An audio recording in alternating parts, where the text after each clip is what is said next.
Dados niki kula namung maos niki jenengan kitab niki hadiah nggih jenengan beto mawon. Mungkin seumur-umur maca nggih niki wonten ajaran nggih terus. Nggih ora kok terus sampai mati nggih mboten nggih mesti mati nggih kapan-kapan nggih mati nggih biasa. Tapi kula niku wingi-wingi jen kepikiran nggih kula kepikiran supados saya ngaji itu kan mulai 2004. Cuma sing ngaji teng mriki terbuka mulai 2005 pinten. Jelas niki tajdidun niat bahwa pertemanan kula jenengan niku kabeh napa fillah. Insyaallah nak pertemanan niki fillah njeng ben jenengan diberi satu mimbar yang semuanya serba nur. Itu nggih niku tiang-tiang sing kekancan krana napa Allah. Pun ajenengan ngandel kula, kekancan krana Allah iku mboten kudu sedekah teng kula, hormat kula mboten. Misale sing seneng sedekah nggih angsal. Sing mboten seneng nggih angsal nak pertimbangane Islam. Misale timbang dhuwit tak kena Gus Bak wis sugih tak kena bojoku wae sing melarat. Itu nggih Islami, paham nggih? Paham nggih? Niku nggih napa? Islami. Sementing aja krana medhit. Dhuwit tak kena Gus Bak iman, tak kena bojo iman, tak kena anak iman, tak kena mbah iman. Itu bodho nanti pun keliru banget. Ini penting kalau aturaken kalau akhir-akhir ini sering nopo guys, sering ngipi, sering pancen susah. Kulo nganti sakniki susah kulo teng donya ku sitok nggih. Maksiat itu menciptakan ekonomi. Jadi kulo niku seneng ibadah teng donya namung haji. Mboten seneng haji, seneng sistem ibadah haji. Niki logikanya gini nggih. Misalnya ada doli sebelum ditutup. Kalau ada komplek prostitusi itu artinya kan transaksi seksnya juga bayar. Nanti di seputar situ ono bakul mie. Mungkin taksi malam-malam yang nganterkan hidung belang. Nanti mungkin seputar situ juga laris. Macam-macam. Makanya itu yang diwawancarai di Keramat Tungkak dulu di Jakarta itu lucu. Ada bakul mie itu orangnya soleh. Dia ya tidak pernah zina, ya tidak pernah apa-apa. Tapi dia bakul mie seputar situ. Ketika ditutup ditanya, kamu susah ya? Susah sekarang sepi. Itu kan lucu. Jadi jangan kira Anda yang tidak berzina itu terus tidak memberi kontribusi. Mungkin kita supir taksi atau supir becak. Paham ya? Mungkin kita punya warung seputar situ yang larisi ya orang-orang yang mau ke situ. Jadi sing iso nandingi niku namung haji. Haji itu satu-satunya ibadah sing iso nandingi gemerlap ibadah maksiat. Orang datang ke Las Vegas itu hanya berapa? Yang datang ke Hollywood hanya berapa? Tapi kalau yang datang di haji itu melibatkan ada hotel, ada catering, uangnya triliunan. Yang dikorupsi di Indonesia saja apa? Triliun. Artinya satu ibadah yang ibadah tapi nyiptakno apa? Ekonomi. Selama ini ekonomi itu masih kalah dengan maksiat. Ayo penjualan tasbih mbek kondom kathah pundi. Yang bisa nandingi itu hanya apa? Haji. Bahkan saya diceritani teman-teman itu yang hidup, yang sekolah di Italia itu. Vatikan itu paling susah itu mikir haji karena kota suci Roma itu tidak serame apa Ka'bah. Sama padahal agama Kristen itu lebih banyak. Artinya orang Kristen lebih banyak, lebih mapan. Tapi kok tetap rame Ka'bah ya, soalnya Ka'bah kok rame Ka'bah. Itu tidak hanya musim haji. Misa yang suci di Vatikan saja masih rame umroh. Enggak usah ditandingi haji, baru dengan umroh aja tidak bisa. Bahkan penerbang-penerbang dari Inggris dari mana-mana itu nggak bisa membayangkan kalau di dunia ini tidak musim haji, karena surplusnya para pebisnis pesawat itu ya pas musim haji. Itu kan banyak tuh yang pesawat dari Prancis, Inggris terus dilapi Garuda, piloti Prancis berangkat, tapi tetap supirnya saking budi Prancis. Lalu sadaqallahul azim ketika Allah dawuh ja'alallahul ka'batal Baitul Haram qiyamal linnas. Allah mboten dawuh qiyamal lil mukminin tapi qiyamal linnas. Jadi Ka'bah itu akan diciptakan Allah sebagai qiyamal linnas, saka gurune manusa. Karena sekarang sistem perdagangan di dunia itu termasuk faktor hidup itu karena musim haji dan apa? Umrah. Itu kita harus syukur. Ada ibadah sing ngasilno apa? Duit. Karena banyak maksiat yang sudah menghasilkan apa? Duit. Jadi kula suwun jenengan seneng kula seneng jenengan kabeh napa fillah. Fillah iku pokoke kabeh perhitungane faktor Allah Subhanahu wa taala. Niki sing terakhir kula tutup ngangge ilmu akidah nggih, masalah niki mawon.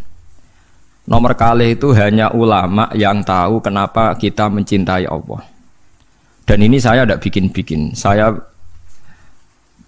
berkali-kali belajar kitab kados Bukhari, Muslim, mulai hadis sahih sampai sing dhaif, sampai setengah maudhu, sampai hadis enggak jelas. Mbok maudhu mbok napa? Sahih. Tapi kata Imam Ghazali ngendikan begini dan saya percaya karena ini real nyata. Wa a'dhamu, sampai saya hafal karena makalah ini dikutip Abu Hasan Asyadili. Semua ulama mengutip makalah ini. Wa a'dhamu ulumil Quran fi asma'ihi ta'ala. Jadi saka guru ilmune Quran namung setunggal ketika mensifati Allah. Saja, ada katanya saja. Lainnya itu karena menjelaskan manusia. Misalnya begini, ini contoh gitu, terutama kanca-kanca sing hafal Quran. Misalnya Allah hanya dawuh datar gitu. Wa huwal ladzi yuhyi wa yumit. Wa huwa Allah wa alladzi dzat yuhyi kang maringi urip sapa Allah wa yumitu lan maringi mati sapa Allah. Wa huwal ladzi yuhyi wa yumit. Itu kalau orang-orang alim yang baca itu nangis. Nangisnya begini. Ketika sudah ada manusia begini, ada Mustafa, ono Ruhin, ono manusia-manusia ngeten iki. Terus kita akan bilang, manusia iku iso urip nak nganggo jantung, nganggo paru-paru. Manusia iku iso urip nak uteke gak remek, gak diklindes truk. Nak jantungnya oke, itu benar. Karena sudah kadung jadi begini. Tapi ini ilmu yang ditopang adat. Karena manusia ya sudah begini, maka hidupnya butuh jantung, butuh paru-paru. Tapi itu ilmu kesekian. Hakikate iku ra ilmu, iku hakikate ra ilmu. Yang kita lihat manusia urip iku butuh jantung, butuh paru-paru. Itu udah ilmu. Itu yang kita ketahui. Paham ya? Tapi nak hakikate ilmu namung setunggal. Allahu la ilaha illa huwal hayyul qayyum. Ya Allah iku sing dadi ilmu. Artinya ngene, ketika Allah gawe manusa saka pasir, ora ana jantunge, ora ana paru-parune, ora ana unsur kehidupane. Pertama manusia diciptakan dari apa? Tanah kan? Tanah itu udah ada jantungnya, ada paru-parunya, ada unsur kehidupannya. Tapi Allah bisa, wa huwal ladzi yuhyi. Karena Allah memang bisa menghidupkan. Nah, pentingnya ilmu ini penting nanti setelah kita mati jadi tanah. Kita tidak pernah janggal bagaimana Allah cara menghidupkan. Karena kita mensifati Allah bisa menghidupkan zaman kita berupa tanah.